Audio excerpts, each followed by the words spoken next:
Hello, today I'm going to talk about pacing.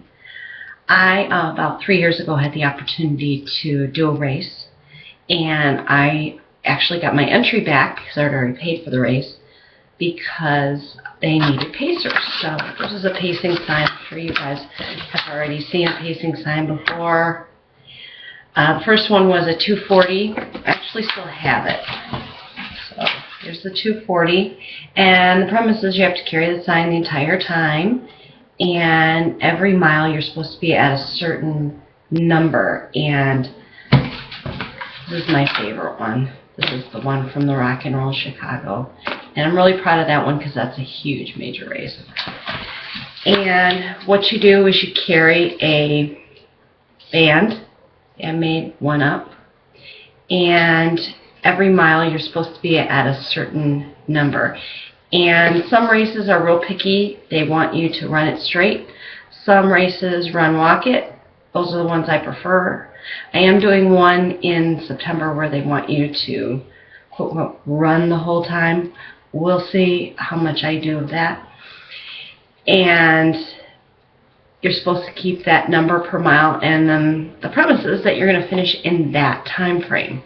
Now, I've been pretty successful as a whole. A few I finished about 2 minutes ahead of time, which wasn't good, but wasn't too bad. And so those are some of the tools I use. If I get to run walk it, I have a Gym Boss that I use. I also use my watch, my Garmin, to make sure that I'm staying on pace and that I'm not going above or below a certain amount per mile. I have two websites that I go to, marathonguide.com, which has a pacing guide, and also I look on the web and there's a run-walk calculator. And what I do is I try and run at a certain pace when I'm run walking, and then walk at a certain pace. So I try and walk between a 15 and 17 minute mile, and then I try and run at whatever pace I need to run at. And then for the marathon guide, sometimes you have to play around with the numbers a little bit. At the top, it's for marathon distance. At the bottom, it's whatever distance you want to do. So usually for me, it's a 13.1. So I either measure my pacing by the marathon or the half marathon. So those are the things I use for pacing. And I'm really excited because one of the ladies I'm coaching is going to be pacing her first race. So this morning, before I meet her, I made up a pace band for her. It's kind of hard to see, but as you can see, per mile, this is what she should be doing because she wants to finish a 15-minute per mile pace. She's going to be walking fast. She's a very strong walker.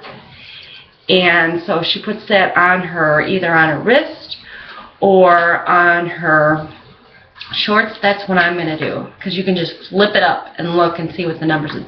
And the reason why I like the marathon guide one is it's big enough. As you get older, you know, things need to be larger so you can see them easily. And I found with a lot of the other sites and some of the ones that they've given out at expos that they're too small. Now, at the Chicago Marathon, they have a one that you can actually put on your arm, like a tattoo. That one's pretty cool too, but it's a pain in the butt to get off after the marathon. So those are some things that you can use for pacing. I know that you can put it into your Garmin with the pacing. The older Gym Bosses were easier to change the time increments, but I like to keep it simple. Keep it simple, sweetie. The KISS method, and that's what I use for pacing. Take care. Bye.